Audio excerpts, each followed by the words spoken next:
Hey, ladies, gentlemen, and non-binaries. Welcome to the traditional Heroes Lounge playoff Drawshow, one of the biggest events on the esports calendar. I'm your friendly neighborhood Latino Narsha, and you're not having an erotic dream. Yes, I am back with my favorite Heroes of the Storm amateur organization to host the show with the smooth flow we all know and love. No need to go for show, and despite my lacking touch with reality, not a single atom is nervous, as Sombra is our producer once again this season, so a shout out to him. He's one of the many people involved with tonight's show that my girlfriend are very appreciative of, since I finally went to the barber. But I can't do this alone. Oh, no. First, let's check in with a magical and mysterious voice that will help us out throughout the night. Now, our regular Genie in a Bottle Caris is busy with important matters of state. But fear not, veteran Samu are joining us. And Samu, if you could be immune to COVID, but in exchange had to solo climb from bronze to diamond using only Gaslow, would you do it? Hello everybody, welcome to the Drawshow, and yes, I would, because guess after your work is actually not too bad anymore. Yeah, that's what I get from not actually paying attention. How are you this evening, Samu?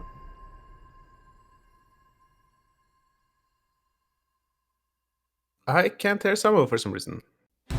Hello? Oh, Hello? there we are. Yeah, it's all good now. You were saying? Hello everybody, and welcome. That's pretty much it. Yeah, you're gonna be our massive statistician for tonight. I hope you bring lots of interesting numbers for us. Yes, indeed, we have a lot of interesting sets coming out through every season, and a lot of interesting stuff is pretty much the same as last season, but there are also a few newcomers in the sets. Interesting. We are all looking forward to that, of course. But before we get on with the show for proper, we have some stuff to inform about, namely my many dates. The teams will over the next week head into group stages before the Rare Cup final on the 10th of April. The following date, on the 11th of April, the finals for the Epic Cup will be played, and then we finish strongly on the weekend of 17th and 18th of April with finals for both the Legendary and the Mythic Cups. If this sounds confusing, we have commands like !finals, !rare cup, etc., plus some new special editions in chat, so it's all easily accessible. They should hopefully be posted in chat right about now, so feel free to check all of those out. Of course, there are also a bunch of other things to enjoy within the lounge in between the seasons. The Nexus Rumble will roll on every Monday at 8. The innovative last man standing concept that has taken the Heroes world with storm, and the Athena Championship happens on the 27th of March. This all-women event is technically closed for signups, but late entries are still welcome to fill potential gaps. And lastly, for those that want to take things to the next level, remember the Nexus Forces qualifier number 2 on the 3rd and 4th of April. Sign-ups for Season 15, the one to come, opens right about now, or at least around midnight. It closes on the 25th of April, so you got a good time to get the band back together before the new season starts on May the 10th. Then enjoy tons of exciting Heroes action into the spring until we meet here again for the next Drawshow.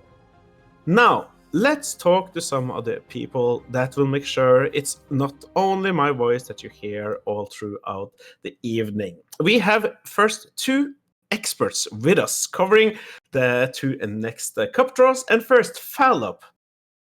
Covering Division 6 and 7 is a lounge success story. Joining us out of the blue as a free agent back in Season 7, he found a home with the Owl Exterminators the following season, and later got involved as both a caster and a moderator, and is now the Chief League. And Fallop, I'll give you immunity to COVID if you agree to climb bronze to platinum solo, healing only as reworked Tessadar. Also, hello to you, Nosha.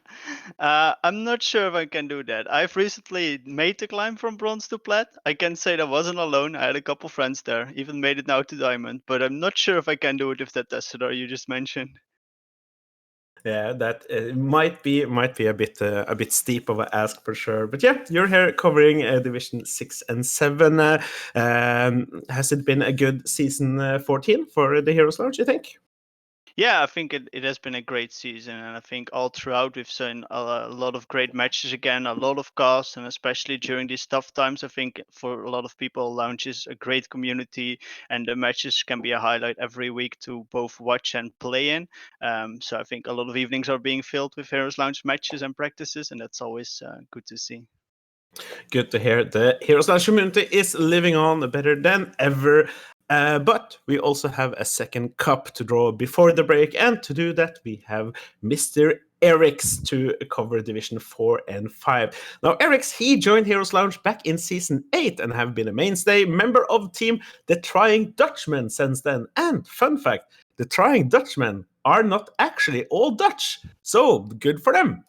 In addition to being an active player, Eric's joined the moderator staff about a year ago and seems to enjoy it as much as he enjoyed being an offlane. And on that note, Eric's, you'll get immunity to COVID, but Urel is buffed and you can never play her again. That's cruel. That is cruel. Yeah, that's all I'm gonna say about that. You are known as a lover of Urel, for sure, yeah. It's supposed to be hard, but then again, how have Divisions 4 and 5 been for the Heroes Lounge this season, you think? They have been extremely close. As soon as just the last round in Division 5, the last two matches, there was still 3 spots left open with some potential movement, and 7 teams that could have moved into them just before the last 2 matches alone. Going down to the wire. Yeah, it's been very close this season. Cool. That makes it even more interesting to see who will take home the Epic Cup in the end. But before we get to the Epic, we need to get through the Rare Cup, as we have tons of good teams there that are going to battle it out for the trophy. And to give us a good idea of what's going on in the Epic Cup divisions, we have tons of interesting information to you, brought by our statistician master, Samu. And let's look at some stats there. First of all, let's have a short look at the most picked maps. No surprises at all. Number 1, long mainstay, Infernal Shrines. Then number 2, a little bit interesting, but still the same theme. It's going to be Battlefield of Eternity. So maybe a few teams, a little bit of a bad eyesight, picking that one instead. Happens. Still a very good map. Very nice to see. Third most played map is going to be Volskaya Foundry. Also, very long-standing map. And then most banned heroes, it's going to be one of the earlier mentioned heroes. It's going to be Gaslow as the most banned hero there. Then the Chromie, pretty much all long stay in those most banned heroes list. And then Johanna as well, very high priority in those Division 6 and 7 on her, as we also see her as the first most picked hero overall. And then we also have Sonia, made her climb in the recent months, coming in. She is the second most picked hero, and then another blondie coming in. It's going to be Anduin as the third most picked hero. In terms of players, we have Nept Abyss on the biggest hero pool with 15 heroes, Malperico with 14, and then Liz with 13, so very close together there. Then the total maps played are 401. The most popular first, because Johanna, no surprise, she's just a very stable hero for those ranks. And then the longest game is 35 minutes. A pretty long one in terms of KDA, with very close ones as well, with 11.55. Just a little bit better than Rasta with 11.54, and Jaibi just a little margin behind that with 11.52. Now, I know I'm not so paid so much attention as I used to, but Gaslow being the most banned hero, is this a Rare Cup divisions thingy, or is he really that good now? It's mostly Rare Cup thingy because of Gaslow having a lot of stuff laying on the ground. So if you manage to pull it together with a Johanna, for example, it's paired up with those heroes, you can do and can be a really annoying heroes, as well as he can just solo bosses after level 20 pretty easily. this might be something teams are looking into when picking up the Gessler, as well as he's a very annoying 1v1 hero if you want to. We'll have to pay attention to the Rare Cup then as we go along and see if Regaslow makes it through any of those ban phases. But before we can get there, we need to figure out what teams are going up against each other. And to do that, we have a very lovely ball machine, a virtual one now, here in Season 14. For those of you that were around in the early seasons, it was very different back then, but... we're gonna start out by drawing the first seeds. That's gonna be divided into. You see the pools on your screen right now. They're gonna be divided into separate groups by complete random chance. And I'm pretty much good to go with the drawing. If you can get the ball machine to load up on the screen at the moment. This is the part, Philip, where you do most of the talking. Yeah, so first we get Out of Whom. It's the Division 6, the first seed that has been undefeated. They only dropped 4 maps and they've been playing really well. It's quite an experienced team. Half of them are new members, but half of them have been playing together since Season 5. They also have a lot of IRL connections, and it's again an all-German team, which we will see that trend quite throughout Division 6 actually. So then we move on immediately to the next team, which is the Renters, dropping 3 matches this season, but overall this team has been around since Season 9, but they've never made it past the rare group stages. So that's what they've been looking for this season. Can they finally make that hump to the bracket stage? Then on to Shuri Yukon, also the 3rd seed, 2nd season being together, but they actually told me that they've been playing games together since 06. It means almost 15 years of playing games together, and that was quite impressive and amazing to hear, to be honest. So then on to the last one, which is 31 APM. This team came back from Division 5 last season, had a bit of a rough season there. Now back in Season 6, in Division 6, making the playoffs, 4th time in a row that they've been participating, and they're now looking to see if they can seize the Rare Cup. So that's... Yeah, they get drawn out in their own separate groups. Now, do you have any inclination to us about the power level between these teams in the first seed? Yeah, well, of course, I think everyone now looks, okay, Group B, if you're one of the teams still left to be drawn, you want to avoid that group, because Out of Whom they've been only dropping a couple maps, undefeated throughout the season. Most teams want to avoid there. I think all the other groups, a bit less in power level, but still very strong. I think the one that's been the most unknown is actually 31 APM, because they actually haven't played against any of the playoff teams from Division 6, except for Out of Whom, which they lost to. So they're kind of a bit of an unknown team to face for most of the playoff teams, I think. Okay, we have Group B being pointed out earlier as a dangerous one to end up in. We'll see who gets there from the Pool B. Here we go with the second round of seeds. So here we have Skrisk, a Czech team that is quite well known because they actually have been Nexus Rumble champions for 8 weeks now, also defeating numerous Division 5 teams. And we see them getting drawn in Group C, actually, so avoiding Out of Whom. Then we move on to Depression Session, a team that's been around since Season 9. Quite been an up and down season. They clinched their playoff spot by a nice win in the last week. And that made them into the playoffs, getting them into Group A against Shuri Yukon. Then we move on to WHO Brewmasters. Again, a German team. I've already mentioned a couple. This is another one. They actually are from a nice German community of the World HOTS organization, also hence their name. Ooh, and there we see it, Group B for them. That can be quite rough, and we will get more to that. But it also leaves then the Owl Exterminators, my actual own team, which then we know are one of our opponents already. It's I think going to be Group D, but let's see. But yeah, the Owls have been around since Season 5, making numerous playoff appearances. Well, the first seasons, we've kind of missed it all. Always been 9th seed, and then we broke the curse a couple seasons ago, and have been making the playoffs ever since, so that's always nice. Yeah, what you think about ending up in Group D versus 31 APM? Yeah, I think for us, I think it's a good start. This is actually a team we haven't faced. We have faced quite a number of the other playoff teams. We haven't won against a different playoff team of Division 6, so it's definitely going to be a challenge. But I think I'm curious to see how we will match up against 31 APM. And then it was WHO Brewmaster that ended up in Group B there, as we reacted to. I was kind of about to say both the Czech team and the different session was able to dodge it, but yeah, someone has to end up there, I guess. Yeah, exactly. And I think it's actually funny because Out of Whom actually told me they wanted to face WHO because it was one of the playoff teams they haven't faced. Actually, they faced almost all of them, but they hadn't faced WHO. So I think they are looking forward to getting that match. And for WHO, they wanted to avoid Out of Whom, but no luck there. But maybe they can get some secret stats in to defeat them. Maybe the Brewmasters are the ones that is gonna kick Out of off their throne. Now on to Pool C and the third seeded team, starting off with Broken Mirror.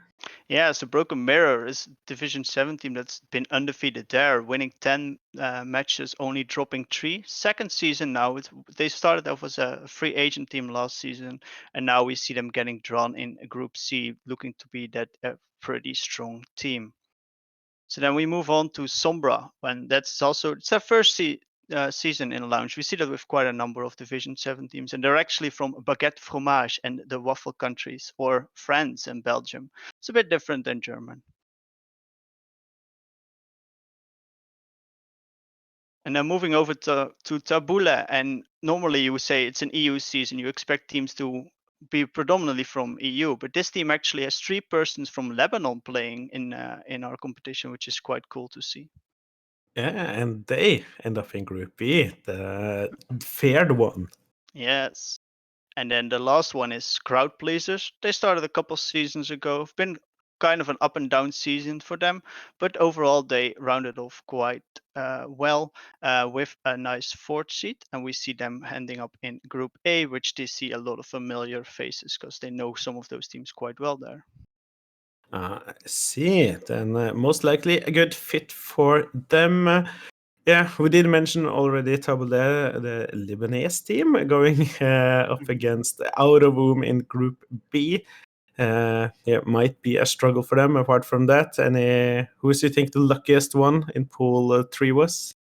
Ooh, I think that's difficult to say because I think for Broken Mirror, I think the Czech team is always a difficult one. They actually lost to them in the Nexus Rumble, so I think they're looking forward to the rematch. But that is also being a tough group, and I think Crowd Pleasers are quite happy. They know Shuri Yukon quite well. They scrim against them. I think there are some friends there. I think they would love to face off against each other, and against Depression Session, they might be looking for some revenge because that's the team they lost to last season in the playoff groups as well. Already some good stories being set up here for the Rare Cup.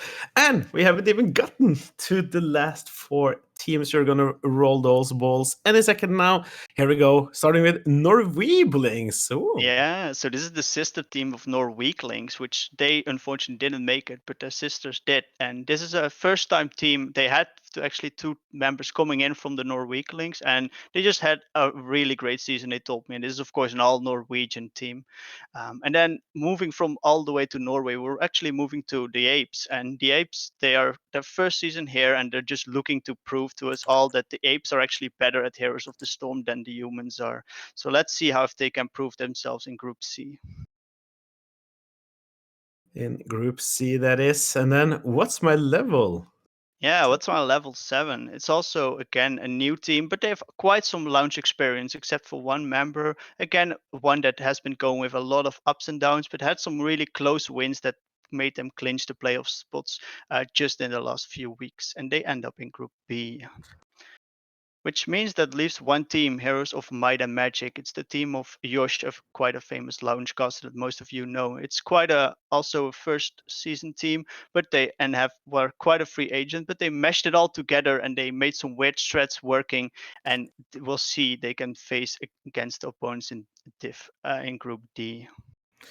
Yeah, we can have some a Joker there, and the Heroes of Might and Magic team in Group D going up against Sombra 31 APM and your own All Exterminators. And then we saw what's my level 7 there, ending up in Group B. But now that we see all of them, do you still think that Group B is the hardest one?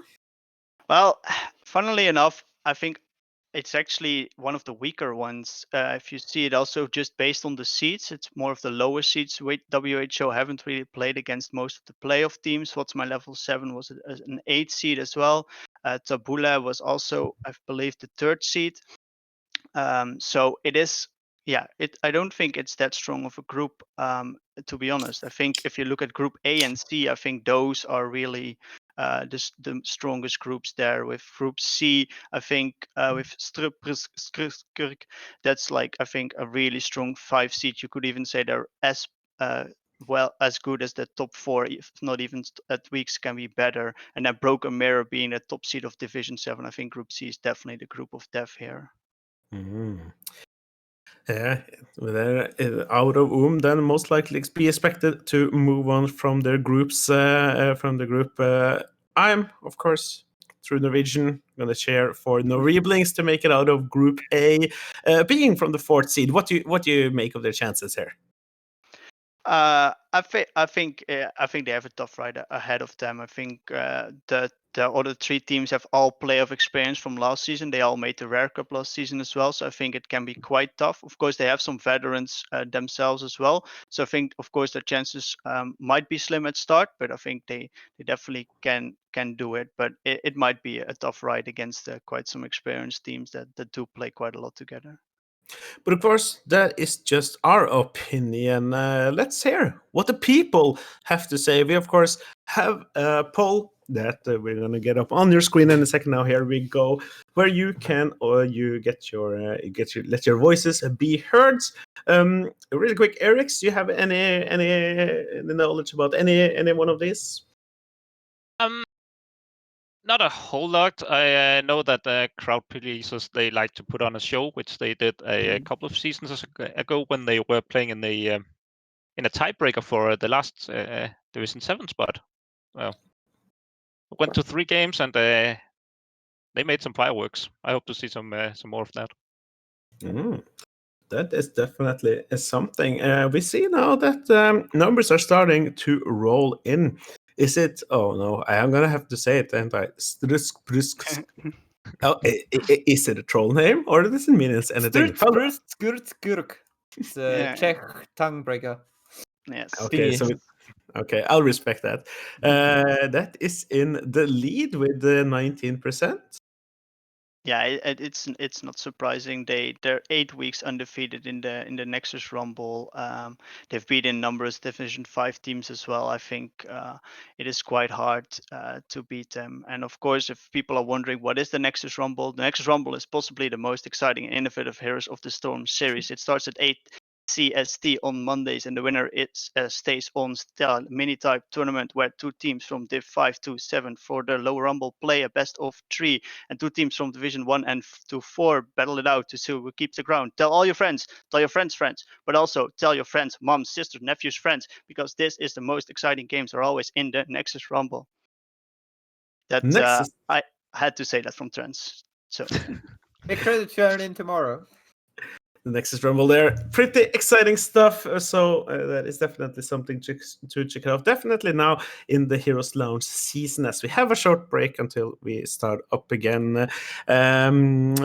The voting seemed to have died out with our Czech favorites taking the win over the All Exterminators, being the second fan favorites. And I see it's good to see my fellow Norwegians getting a solid 13% here. Any last thoughts, Philip? Who do you guess will win the whole thing? You cannot say All Exterminators. No, of course not. I think they might not get many votes, but I still think Out of Whom is a really strong team. We faced them as well. We lost 2-1. I think we had really good matches. They actually tipped us to be their secret favorites, which was a really nice compliment of them. But I think everyone knows that has been playing in Div 6 that they are the massive favorites. And from Div 7, I think Broken Mirror also undefeated team. It's also a team we faced last season and lost to in the playoffs. I think those teams, their undefeated seasons are no easy feat. I don't think you should underestimate those teams. I see. Out of Whom only getting 1.8% of the votes, though, so we'll see who ends up being right, our expert or the people. But that pretty much does it for the Rare Cup. The final will be played on the 10th of April, so be sure to put that in your calendar and return to this channel right about then. We have one more cup to go before our break, and we are halfway in our show, and that is, of course, the Epic Cup. But before we can talk about anything that has to do with anything epic, we need to know some numbers. And to do that, we, of course, have Samo that once again is going to talk us through them all. And in the Epic Cup weekend, I'm going to start with the maps. And no surprise at all, it's going to be Infernal Shrines again. It's the same 3 maps as we saw in the Rare Cup. Just a little bit of a mix-up with Volskaya overtaking Battlefield of Eternity on the 2nd spot. But Battlefield of Eternity is still in this top 3 spot. In terms of most banned heroes, we have the newest addition to the Nexus up there. Straight up, it's going to be Hogger as the most banned hero in the Epic Cup. Very scary hero. Can do quite a lot of work. And then on the 2nd spot of the most banned hero, we see the Chromie again. She's going to be a mainstay through all of this. She will always be in those most banned hero spots. And the 3rd place, a little bit surprising, is going to be the Tychus, a very annoying ranged assassin, as he recently came back through CCL into the meta a bit more, really annoying for tanks. And in terms of most picked heroes, we do not see too big of a change up, as we still see the Johanna there with the top spot. The 2nd spot is going to be the Cassia, very strong hero, especially together with the Johanna, just having those blind synergy. Works really well together. And then on the 3rd spot, we saw her in the Rare Cup as well. It's going to be the Sonya, just a really strong hero at the moment. And then in terms of biggest hero pool, we this time have a little bit of a leap with Doki, the flex player for Choose Immortals, on the top spot with 20 different heroes. Quite a lot. And then we have Kazim on the 2nd with 16 and Sight with 15 on the 3rd spot. Total maps played with a little bit more, I believe, with 471. The most popular first pick is still the Johanna. The longest game, this time a little bit longer, 37.54 minutes. So probably a Volskaya game, if people know what I'm talking about. In terms of Acadia, we have Renox on the top spot. A little bit of a leap there with 12.31. Then 2nd will be Darcy with 11.04, and BB on the 3rd spot with 10.76. You know, some of that the people are really hyped for an infographic that doesn't have Johanna as the most picked hero now. Like, It I will hope come. It will come. Oh, really? Are you going to tease us that much? Because she seems very dominant both here and in the previous draw. The thing with Johanna is she's a very stable tank. So she's really the mainstay in terms of tank pools. But as soon as we go higher up, there will be a lot of interesting things coming out onto the main tank. Let's say Imperius, Varian, Arthas, Blaze. There's a lot more different stuff coming in for this main tank spot. So there might be a little bit of a switch up in terms of main tank, or if she even stays in the most picked heroes in the top 3. Yeah, and also, of course, Hogger, the newest hero to enter the Nexus, being on top of most banned heroes now. I haven't played much around with him, but is it mostly because people are a bit nervous about new stuff, or is he really solid in the Epic Cup divisions? He's really solid, especially with Infernal Shrines being the most picked map, and I would say it's his best map. There's a little bit of a combination with him just being so strong in Infernal Shrines and it being the most picked map. He's also very scared on this map. But also, in general, his damage for a bruiser as well as his escapability in general is just very scary in most cases. I see, and we'll of course see which teams are going to get to play or ban him in the coming cup, as we're going to head off to the draw for the Epic Cup. Now we're going to see, we see the pools on the screens right now. And of course, Eric is have deep knowledge about every single one of them, and he's going to talk us through that as we're going to first, of course, draw pool 1, the highest seeded teams, as we're loading up the ball machine here. The Dutchman strikes again, we see here, which is very fitting, as the Trying Dutchman I saw here already in pool number 1. But first, Sardines in again. Yeah, and the Finnish team. The team itself, as it currently stands, has only been around for 2 seasons, but the players in it have been around for much longer than that. We've played them many times, both on the current team and in the past, and they are always good fun to play against. I look forward to maybe facing them again. And then we have the Munchies. They have been playing for a little while. This season, they've broken their so-called fourth match curse. They've done really well in past seasons for the 3 first matches, and then just thrown it all by the fourth. But this time, they've actually gotten into the playoffs. And of course, my own team, Trying Dutchman. Team has been around for quite a while, since season 6. Still got 2 active players from back then, so very happy about that. That's nice. Yeah. Lux Strikes Again, promoted this season. They're a local team from Munich in Germany. All know each other. They have been in Division 5 before. This time coming up to Division 4, and again playing in the high leagues. Very good to see that. Yes, they take up their place in Group Yeah. C. Is it then Sardinis in a can, since there's a Finnish team taking Group A? Now, I have to ask, it's a bit weird, especially now with you on the Trying Dutchman. The power level between the 4 top-seeded teams, well, how do you feel? No team has beaten all of the others. Mm. I really like that. The Trying Dutchman have played all the other qualified teams from Division 4, and Sardinis have played all the other teams qualified from Division 4. That's the only 2 teams who have done that in the Epic Cup this time. So there we go. We have a Finnish team, a German team, and then unfortunately not a Dutch team. But we have the 4 top-seeded teams divided into groups. Let's head over to the second round of seeds with once again.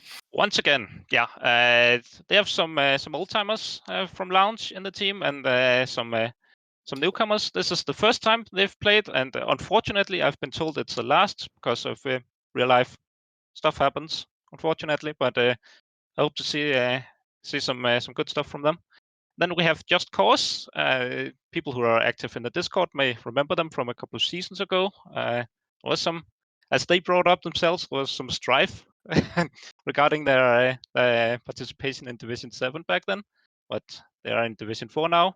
Epic Cup.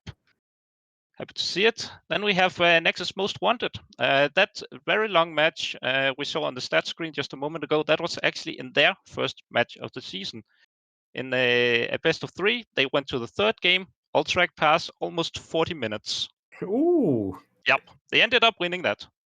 Then we have ERN Hots, who made it in by the skin of their teeth, because another team unfortunately dropped out, but they are also an entirely local German team. Mostly old timers. So yeah, they just want to do well in this. They didn't expect to get in.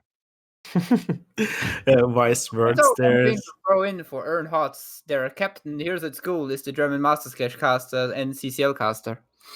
Hey. Okay. I did not know that, but cool. Oh, I feel a little bit bad for him now. It's always a little bit of extra pressure on casters to actually be good at the game. Yeah. It was always a struggle that I never actually overcome. I wouldn't underestimate them. We played against them a couple of rounds ago. They unfortunately accidentally picked the banned false talent in game 2. They opted to keep playing, unbind the W, and they still wiped the floor with us in that game. A little bit embarrassing, but yeah, I would not underestimate them in the playoffs. It's only one talent, but yeah, I can see see that. Yeah. Group A with Sardinis in a can, the top-seeded team with once again. Well, how do you? Fun fact. Yeah. Sardinis in a can lost 2 matches this season. One of them was actually to once again. Hey. So there might be a little bit of a rematch there. Yeah. Maybe another upset. We'll see. Yeah, we'll see. As they're only going to battle for the same spots to get out of the groups too, after all.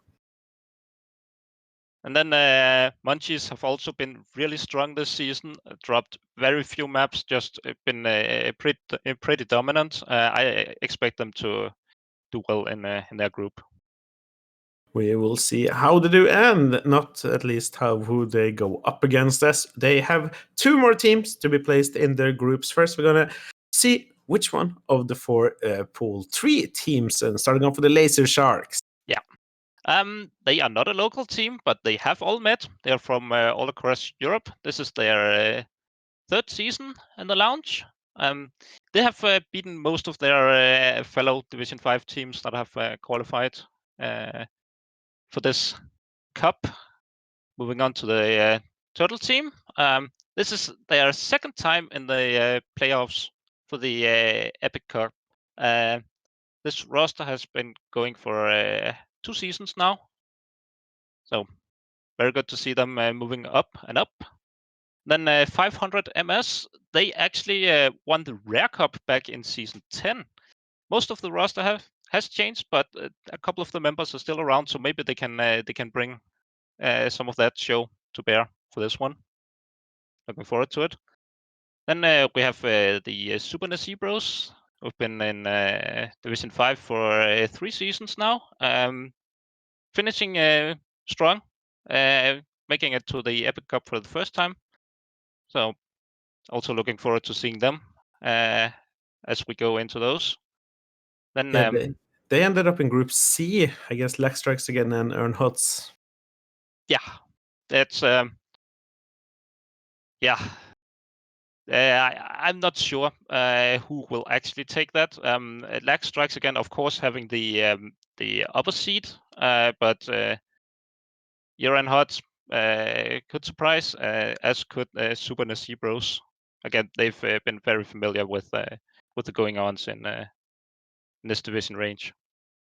It's also something to keep in mind as we move forward.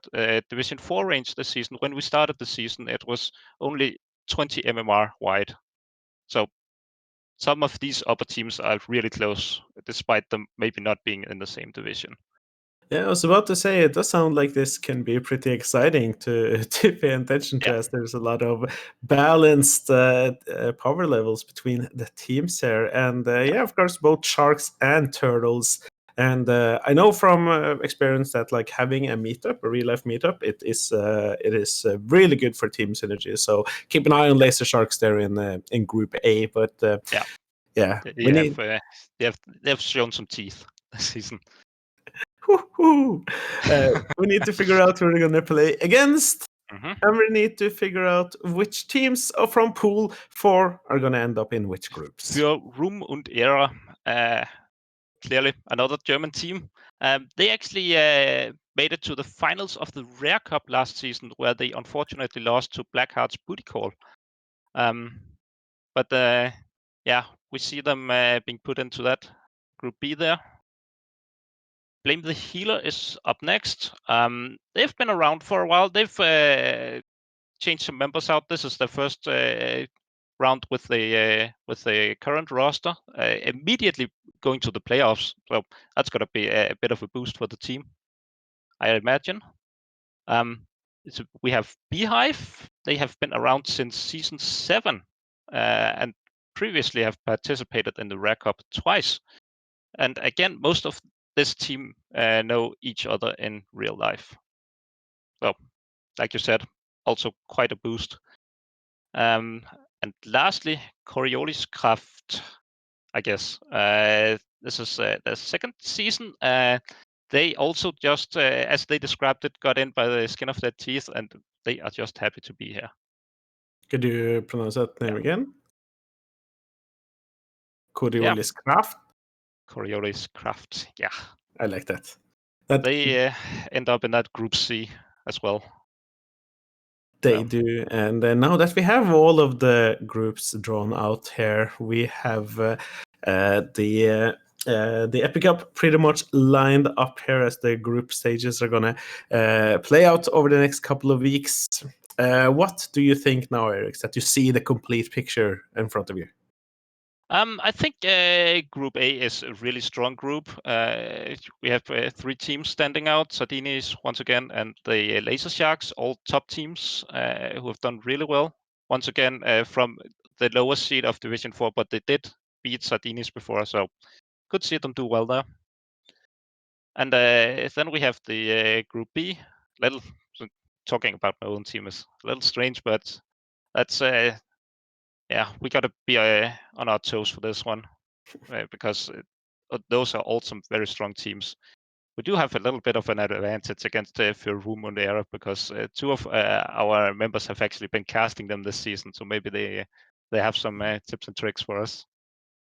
As we continue to look at the groups as we have them in front of us, we are also, of course, interested in hearing what you all out there have to say. So we're going to get the poll up on the screen for you so you can start voting. I also want to quickly throw it over to Philip. Philip, do you have any input in any of these teams? Do you know any of them from casting, playing, anything?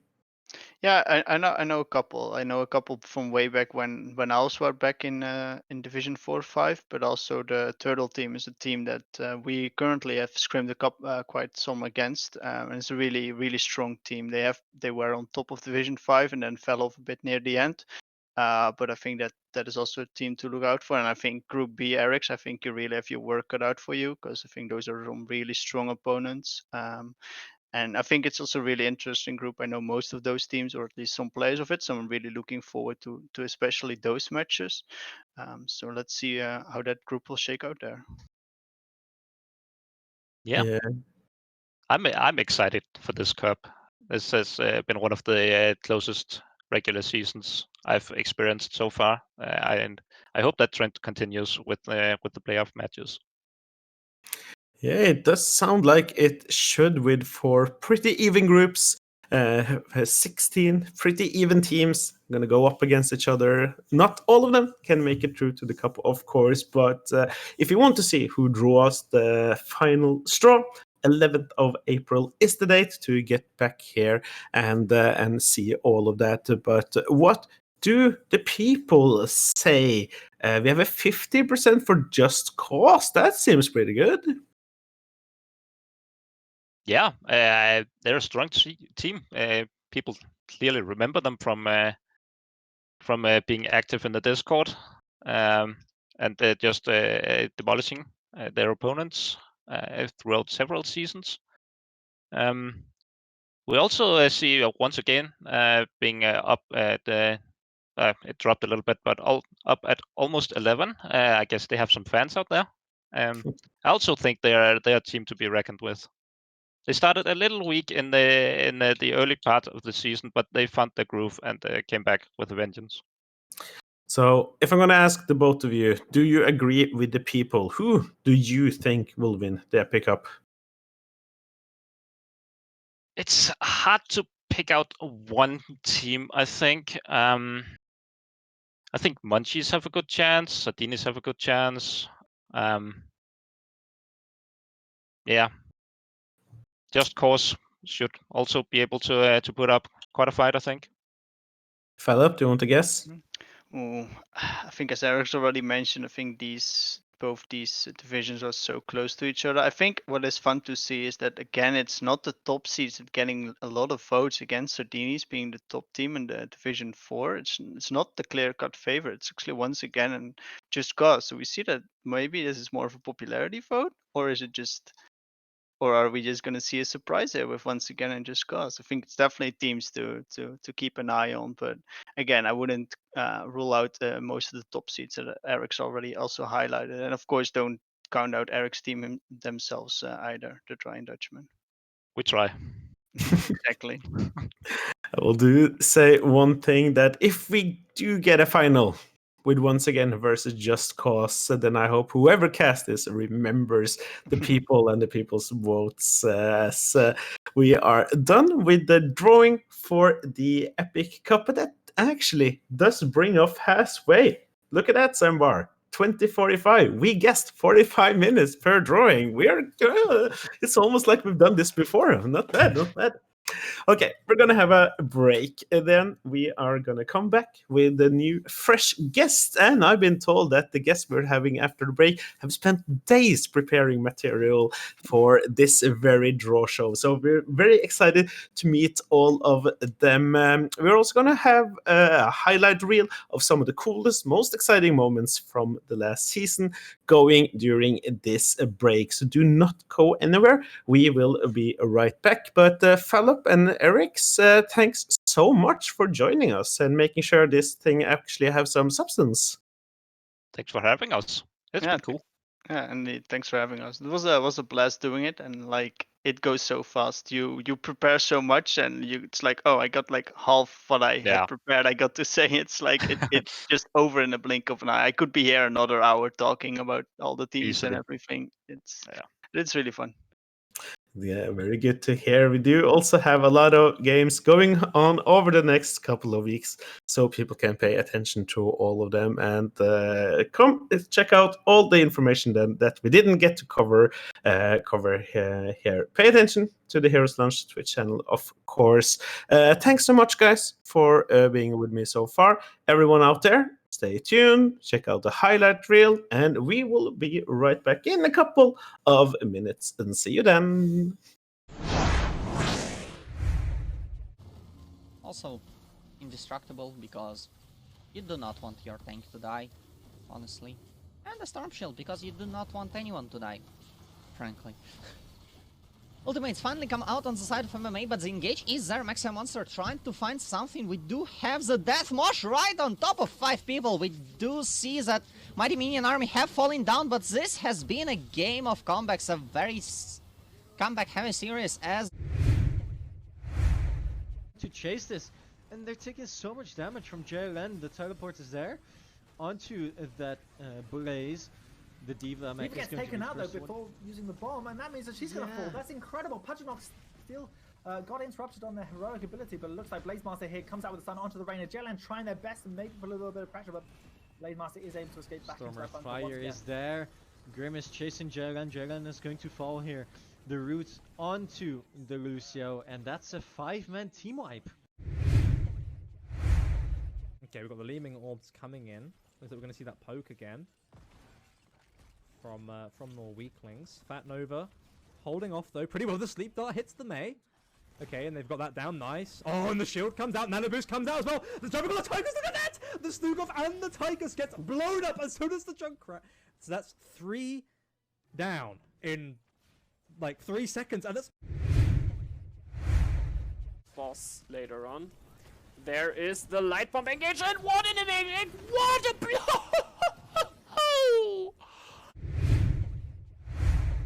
Problem, and Imperius being pushed back by the mech, but the red team did not have enough damage available to kill him.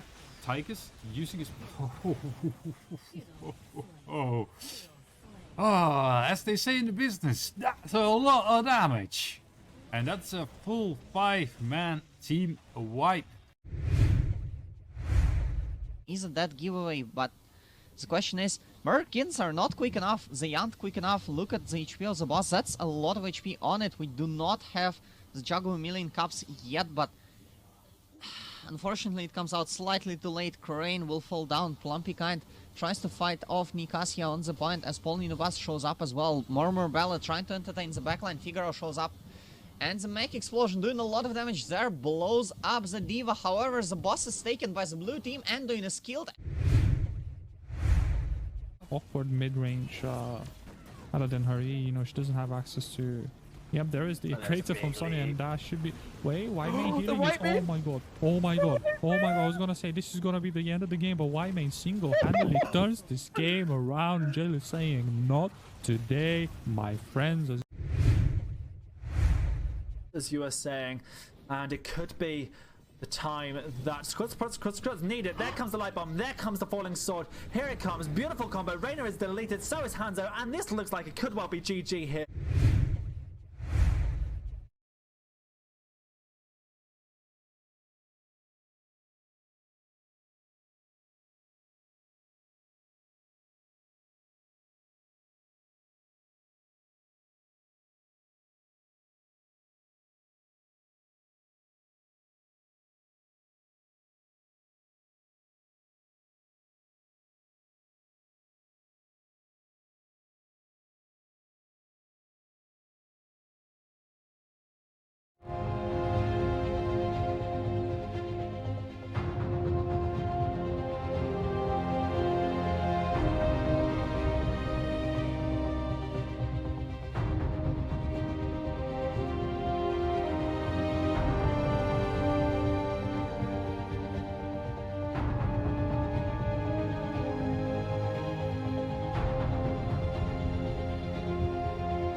Hey, and welcome back, everyone. Hope you enjoyed those clips as much as I did. A lot of pretty cool Heroes of the Storm action going on there, and some pretty cool Heroes of the Storm casting. I think I feel like I kind of have to mention it. Being a caster for the Heroes Lounge for many seasons, it's very fun, and getting involved in this is very easy.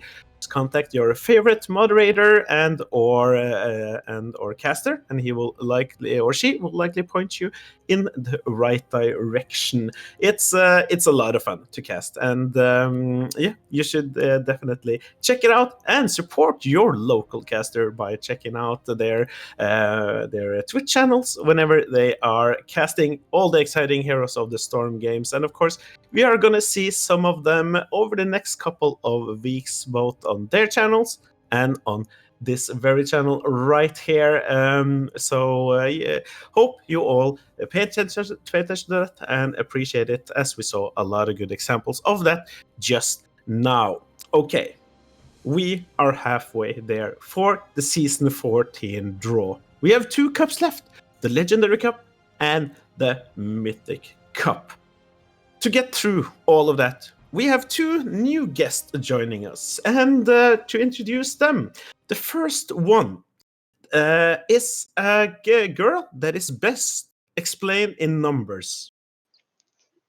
Penelope has been captain of 2 teams in the Heroes Lounge. She's played every season since season 3. Then in season 4, she gets involved as a writer for the lounge. And then in season 5, she becomes a moderator. And she has played in a total of 5 teams. For 9 seasons, she's been a moderator. She's a clear 10 out of 10 and been an active player for 11 seasons. Welcome our second or third Danish guest of the show. And Penelope, you beautiful person, you and your whole family will get COVID immunity, but you have to host the play of Drawshow forever. So, are you in? Sure, I'm in. Thank you so much for the introduction there, Nasha. I'm really happy to be here. It's very exciting. Very good. Then, yeah, I'm really glad to hear that you didn't hesitate on that chance at all to host the player show. So, yeah, maybe we'll get you in for the next season. It's very good to have you here, at least, and having you make your Heroes Lounge debut in some sorts. You're here to help us out with the teams that have qualified for the Legendary Cup. And do you have like a little bit of quick insight into the divisions and the season that has been? Well, especially in Division 2, it's been really close in the top of the top 6 teams. One has jumped out, but still the top 5 teams that we see here today are insanely close. And there isn't really any one team that's just the favorite that I think will take it home without competition. It could be basically any one of the Division 2 teams and the Division 3 teams. There are some teams there that I think can easily play up against the top Division 2 teams, especially the top of Division 3. It's going to be so exciting to see. They have performed really well also. Nice. Seems like we kind of have a lot of good groundwork for a really exciting cup. Definitely. Yeah, nice. So it's the Legendary Cup will play off over the next couple of weeks, with the final going down on the 17th of April, a week after the Rare and the Epic Cup. But before we get to the Legendary Cup, we need to talk to the other guy on the screen right now, because our next guest, he's really bringing the expertise. Houdini have played since season 10 and is a mainstay in Division 1 with teams Northern Exposure and later Project Kramer. He's a returning Drawshow guest, and my question for you is COVID immunity or play the next season of Hero Lounge with me playing offlane for your team? I think I'd rather catch COVID than disband my role, that's for sure. I can't play anything but offlane. I don't know if I would say seasoned, but at least I love offlaning and macro. To all you out there, macro is the most important part of the game. You heard it here. Amen. Yeah. And I've pretty much never done it, so yeah, I think you did the right choice there. You'll get over it. No, let's not joke about that. You are here to cover the Mythic Cup, and can you first give us some insight into the season that has been? Yeah, the season has been kind of interesting as it usually is. There are obviously some top dogs with names like Hasuops and Ultralisk Chauvin. All the guys you also see in Masters Clash in the top teams there are participating in Division 1 in Heroes Lounge. And it would be an upset if, I think, at least if they didn't make it until the cup itself throughout the playoffs. Then we have Arthur Stromit, if that's, I butchered that name 100%. It's a Russian team consisting of Dinardo, Bishop, Stork, and Skill, Kill, and Mirenas, right? Also another one of these MC teams. A lot of the two top teams have all players in MC. Then we have a very interesting team, Freaks. Can we get a normal draft? Who are not playing in MC but have some really interesting strategies that I'm looking very forward to see. So yeah, and the list just goes on, right? Good teams all the way down. Indeed, and there is also, of course, some special rules for the Mythic Cup, but we'll do that when we get there. First, the Legendary Cup, and we can't, of course, talk about anything that has to do about the Legendary Cup before we see some numbers. And Samu, I really hope you're still around there, because all these numbers scares me, and you need to protect me. Right, thank you, Nasha, and welcome back towards the set screen. We have most pick maps. We have the three mainstays for today. Again, Infernal Shrines, number 1, of course. Battlefield of Eternity, number 2, and then Volskaya Foundry, number 3. Nothing surprising there at all. But then, looking at most banned heroes, again, very similar towards the Epic Cup. So we see always that those cups only have minor changes between themselves, with Chromie being the most banned hero in the Legendary Cup. Hogga on spot 2, and Tychus again crawling into the 3rd spot. And then looking at most picked heroes, it's exactly the thing I said earlier. The Johanna fell off quite a lot, not even making it into the top 3, but for now we have the Cassia on the number 1 spot. Just coming in, damage dealer, very strong, able for some nice sub-support combos, very strong hyper carry there. And then the Sonya, spot number 2, of course, strongest offlaner at the moment. Then number 3, a little bit of a sneaky one, is Stukov came in with his massive amount of CC, healing, and armor he provides for his team, just the top pick, and the team to show it with him being the 3rd most picked hero. But then we can take another look at the hero pool again, where we have very close things again with TRQR and Good Enough, with both 14 different heroes on spot 2 and 3. But then one person managed to be just one more different hero, playing it was Grimmy with 15 different heroes this season. Then total maps played 452. Pretty much the same as the other division so far. Most popular first pick, the Cassia. As we see, most picked heroes so far always has been the most popular first pick as well.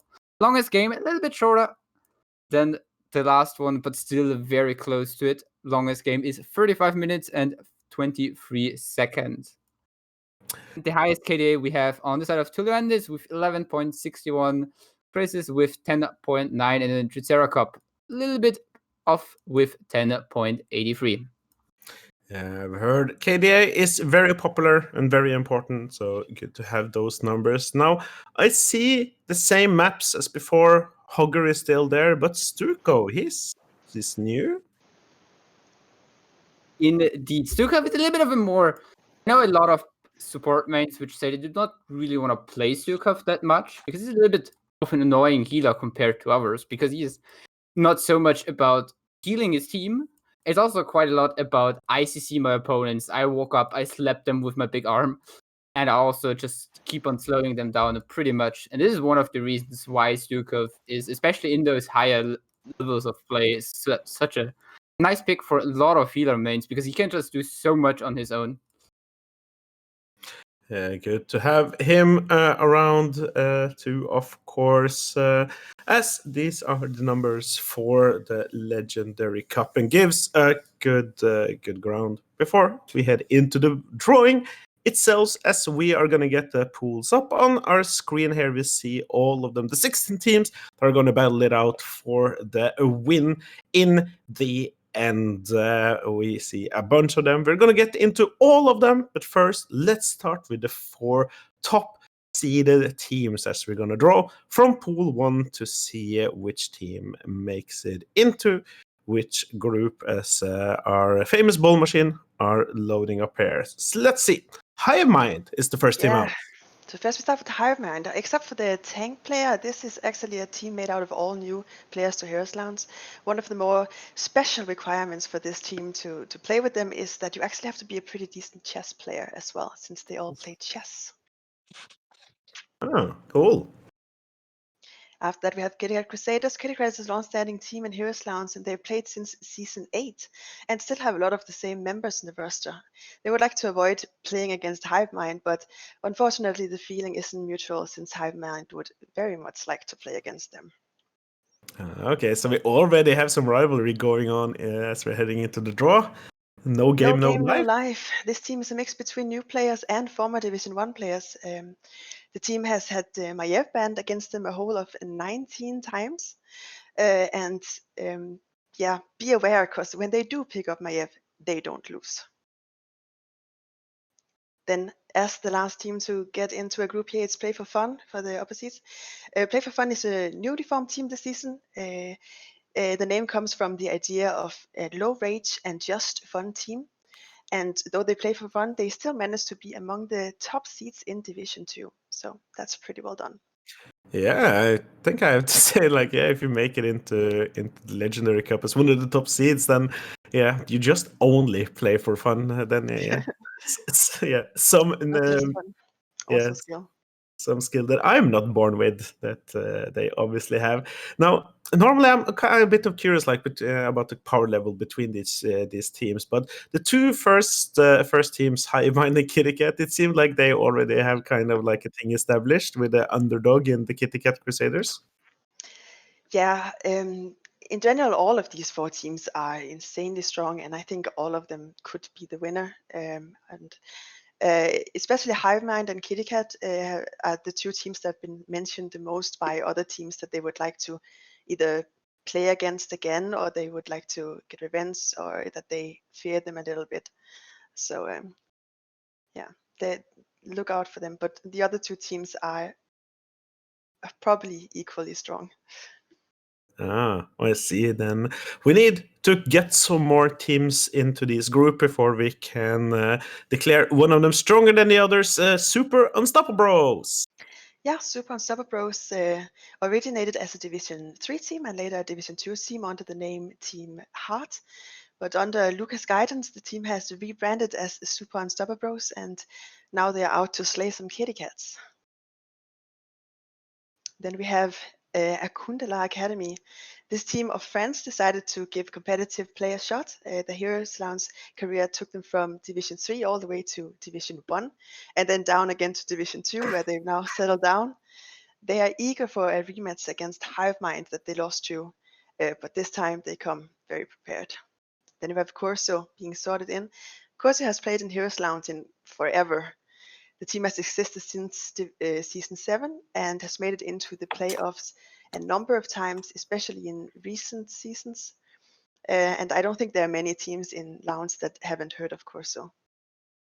And then there is the last team who let the Hawks out.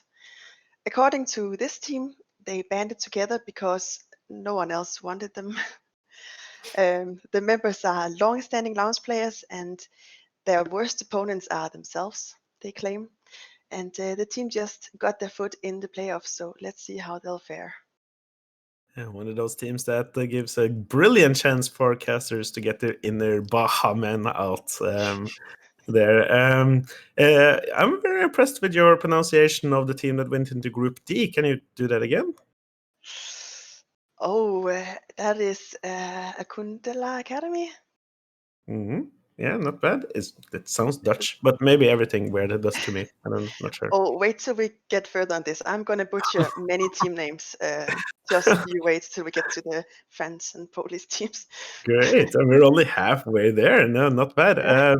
Quickly, Houdini, do you know anything about any of these teams? Have you seen any of them around or the players? I mean, I used to play in Division 2 as well. My first season was in Division 2, and I played Curso back then. I also did play Super Unstoppable Bros in the Legendary Cup back in season 10, it must be, I think. And Kitty Cat Crusaders, as Mike and Penelope said, has also been obviously around for long. So Super Unstoppable Bros, I at least know that tank player. And he's a nice guy, but he can also punish you if you step out too far. Some sidebar information tells us that it's Protoss. The Akundelar are the Protoss Vanguard. Okay, don't expect me to know that. Okay, let's get on from this huge embarrassment of not knowing StarCraft lore with the drawing of the pool 3 teams into the Legendary Cup. Started with Team Super Kulaks. Yeah, the top of Division 3. The members are tight and knit and started playing Heroes Lounge in Season 12. This is also their third time qualifying for the playoffs. Their only loss is to Nexus Critters that showed some amazing drafting skills. And now we see Nexus Critters coming up as the next team. Nexus Critters is a new team that made out of long-time Lounge players. The team is looking forward to testing the skills against especially Division 2 teams, they say. The team is known for losing scrims but winning Lounge matches, though unfortunately of late the opposite has been happening. Then we have a Tactical Suicide. This team goes all the way back to Season 9. They know each other very well and has made it into the playoffs a whole 5 times out of 6 seasons. The team has been slowly moving all the way from Division 7 and now to Division 3. Then Balls to the Walls. With a few roster changes, this team has played together for 3 seasons. The team name stems from a strategy that they have, so I wonder what that is about. The captain, El Dog, was hoping to get a good cat and dog fight with kitty cats, but he would also like to chase away some Nexus Critters. Balls to the wall. If it's named after a tactic, it's not a defensive one. I'm pretty sure it's not a passive play. I would guess. Yeah, there we go. They got placed into their groups. Was it Super Kulaks that was winner of their division? Yeah, it is. Yeah, going into Group B versus the veterans Curso and No Game No Life. I have to admit I'm a little bit curious about how Group A will shape out with the chess players of High Mind. That was an interesting fun fact, and I'm kind of curious to see how it develops onto the Heroes of the Storm map. But to figure out who they are going to play against in the end, we need to draw the 4 final teams of the Legendary Cup. The 4th pool, the 4th seeds, starting with Penelope. Oof, okay, here we go. Le Petit Planchon, something like that. These little wild harp seals is their mascot for them, and it's a full friends team. And like everyone else, they really like cute animals. They have played with almost the same roster for 3 seasons and has made it into playoffs last season as well. Tempest, this team was created as a merge between 2 teams, Unstoppable and Diablo Immortal, with a few added additions. It's another friends team, and they are true frenemies with Le Petit Planchon. And we have, oh my god, Kanapkedrala. It's another team that's very difficult to pronounce. The team is a Polish team with members from all parts of Poland. The name refers to the Polish name of a sandwich that you can get at McDonald's. And then the last team is No Kiwi, No Wins. No Kiwi, No Wins just managed to grab the last spot for the playoffs. They're an all-new team with only a few members who has played previously in Heroes Lounge. So this is a pretty good start for a newcomer team as they get sorted into the last group. Definitely going into Group C there, and the last and 4th seeded teams really brought up the difficulty in pronunciation. I do agree. What was the meaning behind Le Petit Blanchon? Yeah. What did It refers to like a certain kind of a little white seal. I remember having looked up the name several times during the season, and luckily they confirmed my suspicion about the name. But yeah, this is also why the logo is a little white seal. Okay, so both French and cute, just like this. No, never mind. That's another story. We have the groups all filled out now. As we look at them and you make up your idea about who is the strongest one, because that's something that I'm always interested in. I also want to hear from the audience out there, and we're going to push it over to the poll so you can all start to get your opinion heard. But yeah, Penelope, which group do you feel the strongest about? That is really difficult. I think Hivemind is a really big contender. And Super Unstoppable Bros is also a team that several of the other teams have mentioned being a bit scared of, even though they are actually in the lower seed. But yeah, that Group A seems like a difficult one at least. And also, the fun thing about Hivemind though is that even though they have only lost, I believe, one game in the season, they've only they have had some really close matches. They haven't actually. There's actually only one team of the teams that made the playoffs that they have won or lost to. What was it again? Yeah, they lost to one team, but all the wins have been like 2-1 wins. So it's been really close. They haven't stormed and they haven't been stormed at all. But yeah, so it doesn't mean that they are that much stronger than the other teams just because they came out on top. I see. But yeah, Group D also looks quite scary. Kitty cats have been mentioned a lot of times. My Siri is going crazy. I said kitty cat. As being a team that the other teams are a bit scared of. But Nexus Critters are actually also a team that has been mentioned quite a lot by the other captains. So there's a Division 3 team that could maybe come a surprise. Yeah, and it seems at least the other captains are hoping that both the Kitty Cats and the Critters make it out of the group so they can meet them again in the proper playoffs. That, of course, will result in the final right here on this very channel on the 18th of April. But Houdini, you, of course, have some insight into the Legendary Cup divisions. Who do you think will win the whole thing, if you are to guess? I mean, I have no idea who will win. And I don't know that much about the Legendary Cup participants this year. Only ones I do know is Super Unstoppable Bros. I've played them myself, right? And they seemed very, very strong back then. So they will take my vote, I think. Yeah, and as you say that, they go up to 18.7% in the votes, meaning they are, or is that a 16? Oh no, I saw wrong. It's the caster's curse. It's the caster's curse. Well, the Kitty Cat Crusaders go up to 18. As of the moment, they are the fans' favorites to take home the whole thing.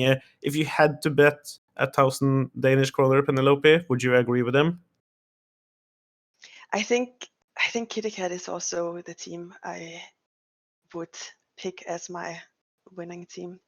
But it is really difficult to say. I'm very surprised to see that no one's voting for Hivemind, because that is a surprise for the top seed. Yeah, that is kind of strange. Yeah. And they're chess players. Yeah, they're chess players. Maybe that's why. Yeah. Everyone saw the Queen's Gambit, and now people don't like chess players anymore for some reason. I don't know. Oh no, that made me play chess. Yeah, that was a great stuff. Yeah, okay, let's get caught up in that, because we definitely could. The Legendary Cup are all drawn out. As mentioned, pay attention to this channel, because it will all culminate in a final being played right here on the 17th of April. It's always very good fun casting, and lots of people in chat and watching the games and being hyped and stuff. It's very good fun. So I hope you all pop back in around that time. Then that leaves us with only one more cup to draw, the Mythic Cup. And for those of you that have been around for a little while, know that the Mythic Cup is the pinnacle of Heroes of the Storm amateur scene level play. It's our top divisions, and it has a little bit of different rules.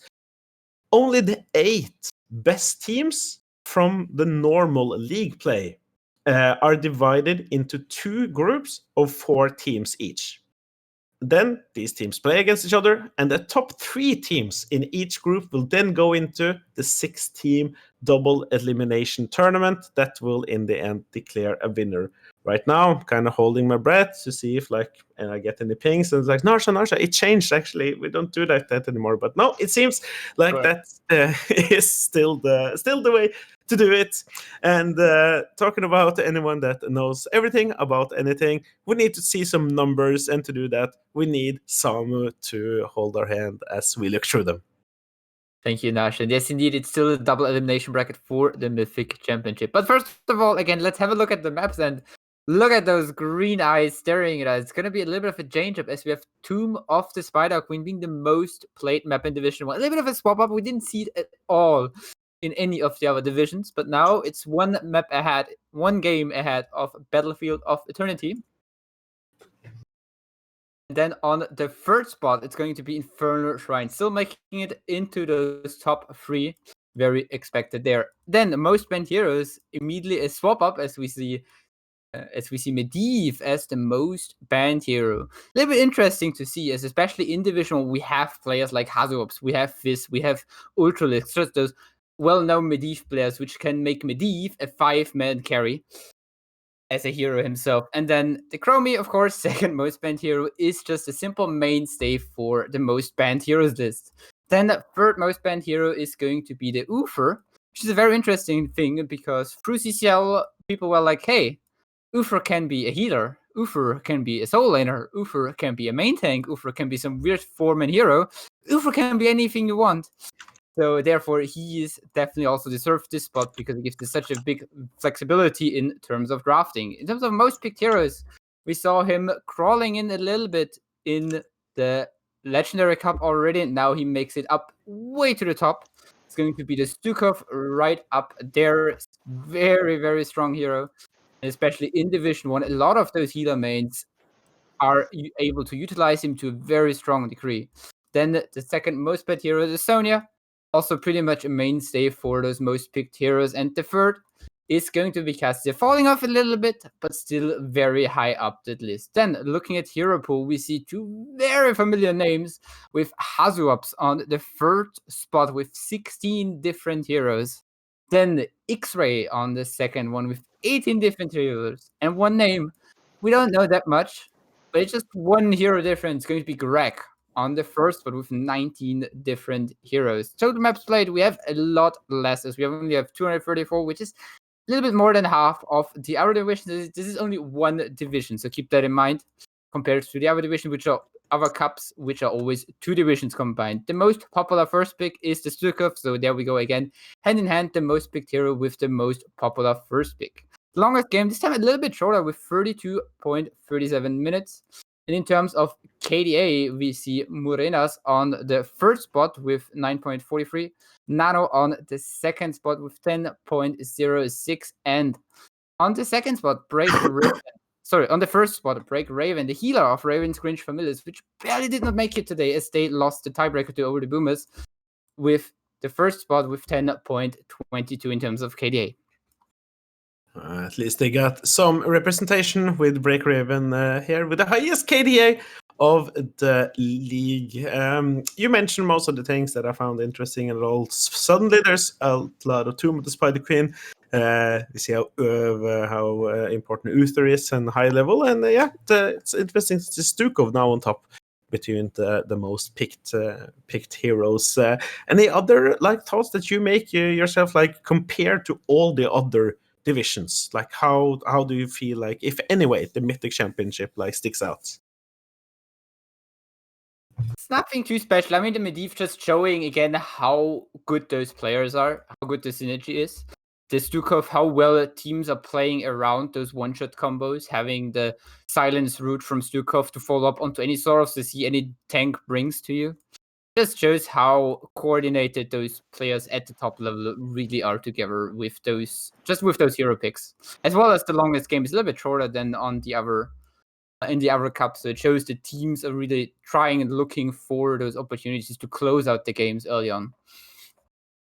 Yeah, I see. It might be to be expected there that the best players are the most effective, as that pretty much does it for the numbers for the Mythic Cup, and that makes us ready to go into the draw. As we see all of the teams on our screen right now, we see we have 4 pools of 2 teams each, as we mentioned in the start.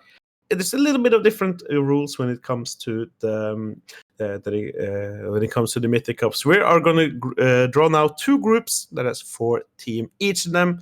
Then they're going to play it out, and yeah, pretty much ready to go here with pool 1 as we're loading up our ball machine, and we'll see which one of these 2 teams goes into which group to start everything off for the Mythic Cup.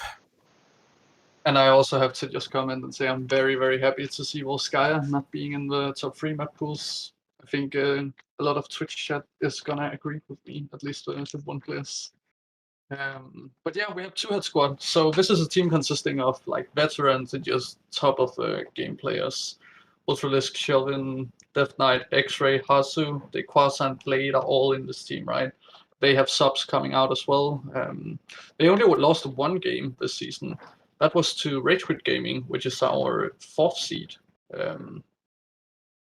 They did have 2 subs though. That's that match, and it was a 1-2, so not anything surprising. Like, it happens, right? Maybe you have a day off or something.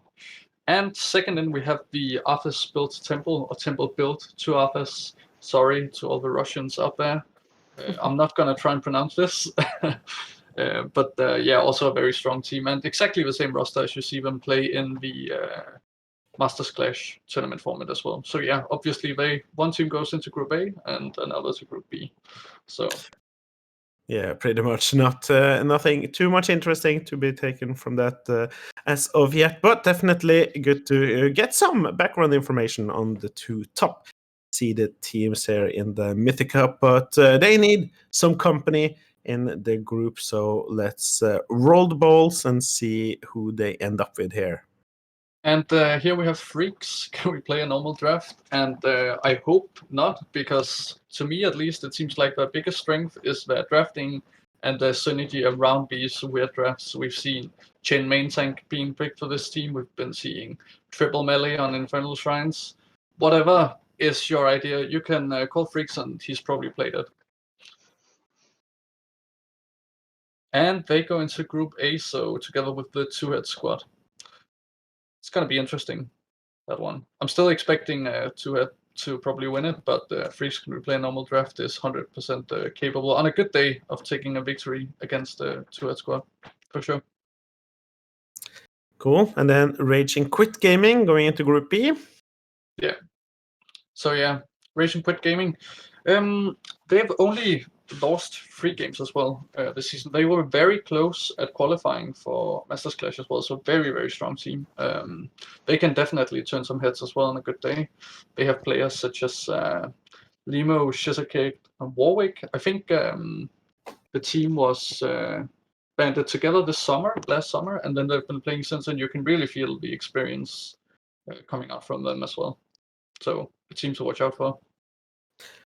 Good to hear. There are more veterans bringing their skills to the Mythic Cup as they go into Group B.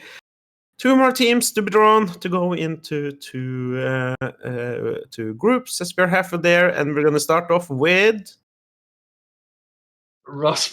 Well, thank you for throwing it over here. By the way, I probably butchered that name as well. But this is a team I do not know that much about.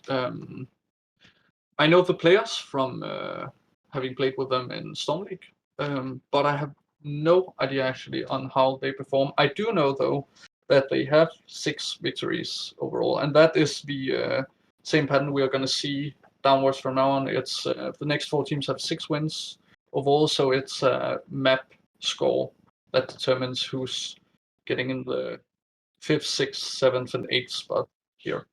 And they are going into Group B. Okay. So far it looks like Group A is Locust and Swarm. If that's Schwarm, I don't know how you pronounce that. It's probably German. Looking at the players coming in from their side, consists of a lot of German players. We have Dino, also well-known player, Yasu, Starsirk, Tai, who's not German though, Taikesa, and Yugo Petroko. So also a pretty solid squad they have going there. They're actually one of the teams that took a game off the second seed. So also a team to look out for. On a good day, they can definitely take some points home. Some interesting names also in the Mythic Cup for the casters to play around with there. Yeah. You know, it's like you get surprised to see these teams. You think it's like, oh, I'm not surprised, but like the 5th seed, how are they this far down, right? And then you see all the other seeds above them, and it's like, okay, yeah, sure, okay, just give me 30 good players, I guess. Throw them together in a cup. It's gonna be entertaining to cast, as you said, Asha. For sure. It's definitely going to be interesting to follow all of the action leading up to the Mythic Cup final on the 18th of April. But before that, we need the last couple of teams. There are 2 left, starting off with Pepe, my lady. Yeah, so Pepe, my lady is also kind of an older team. They did kind of reform is the wrong word to use, but they have had some roster changes. So I'm looking forward to see how they're going to perform actually. Since they at least they used to be a very, very good team. Were usually in the top 4 in a lot of European tournaments. And they are going into Group A as well. So Group A is definitely, if I had to look at the 2 teams, Group A is the 2 teams, 2 groups. Group A is going to be the hardest one to claim your top seed in. But that also makes it interesting, right? Because as you said, it's 2 groups with 4 players in each, and the top 3 teams are all gonna go down to play the cup, where the first seed is gonna play in a kind of winners bracket until the finals, and the 2 lower teams are gonna play like what's it called? Just pure elimination, right?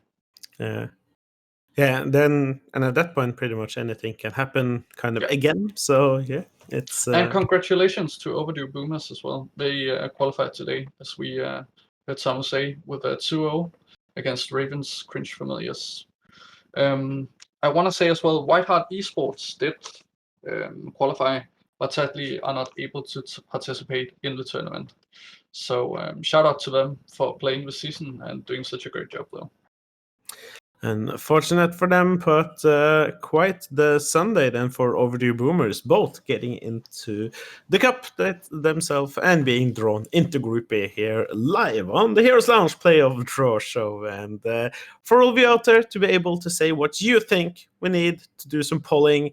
Let's get the numbers up on the screen that you need and start spamming them in chat to tell us which team you think will take home the whole thing. And you have talked about all the teams, Houdini. You have, but I don't want you to say before the people vote too much yet.